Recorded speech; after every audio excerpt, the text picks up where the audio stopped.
So of mind awareness, or TOMA, is having a plan for any situation that would arise.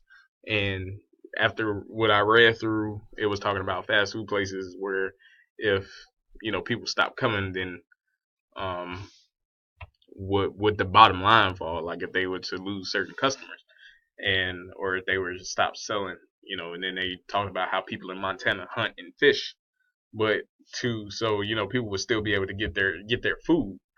Um, to me, when it relates to broadcast media, I think that type of top of mind awareness is necessary, especially when you're writing copy for people or doing ads or trying to sell something. It's because you need to be prepared for any situation that may arise. Like something may change in the the person that you're advertising for, or they might want something different out of how you're doing it. So if you're already prepared for a shift in what you're originally doing, then you don't have to just overhaul everything and start from scratch if you've already had a plan in place for that moment. And I think that's what top of mind awareness is.